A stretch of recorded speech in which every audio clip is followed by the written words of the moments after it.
സകല മരിച്ച വിശ്വാസികളുടെയും വണക്കമാസം.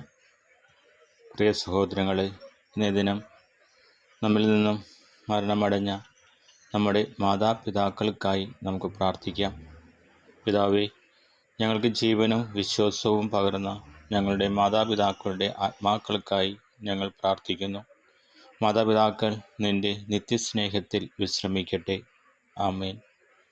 മരിച്ച വിശ്വാസികളുടെ ആത്മാക്കൾ തമ്പുരാൻ്റെ മനോഗുണത്താൽ മോക്ഷത്തിൽ ചേരുവാനിടയാകട്ടെ. നിത്യപിതാവേ, യേശുമിശിഹായുടെ വലുതരാത്ത തിരിച്ചുവരയെക്കുറിച്ച് മരിച്ച വിശ്വാസികളുടെ മേൽ കൃപയായിരിക്കണമേ. സ്വർഗസ്ഥനായ ഞങ്ങളുടെ പിതാവേ, അങ്ങയുടെ നാമം പൂജിതമാകണമേ. അങ്ങയുടെ രാജ്യം വരണമേ. അങ്ങയുടെ തിരുമനസ്സ് സ്വർഗത്തിലെ പോലെ ഭൂമിയിലും ആകണമേ. ഇന്നു വേണ്ടുന്ന ആഹാരം ഇന്ന് ഞങ്ങൾക്ക് തരണമേ. ഞങ്ങളുടെ തെറ്റ് ചെയ്യുന്നവരോട് ഞങ്ങൾ ക്ഷമിക്കുന്നത് പോലെ ഞങ്ങളുടെ തെറ്റുകളും ഞങ്ങളോടും ക്ഷമിക്കണമേ. ഞങ്ങളെ പ്രലോഭനത്തിൽ ഉൾപ്പെടുത്തരുതേ, തിന്മയിൽ നിന്ന് രക്ഷിക്കണമേ. നന്മ നിറഞ്ഞ മറിയമേ, സ്വസ്തി, കർത്താവ് അങ്ങയോട് കൂടെ സ്ത്രീകളിൽ അങ്ങ് അനുഗ്രഹിക്കപ്പെട്ടവളാവുന്നു. അങ്ങയുടെ ഉദരത്തിന് ഫലമായി ഈശോ അനുഗ്രഹിക്കപ്പെട്ടവനാവുന്നു.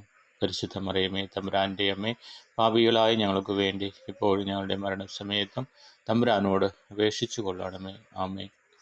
പിതാവിനും പുത്രനും പരിശുദ്ധാത്മാവിനും സ്തുതി, ആദിയിലെ പോലെ ഇപ്പോഴും എപ്പോഴും എന്നേക്കും. ആമേൻ.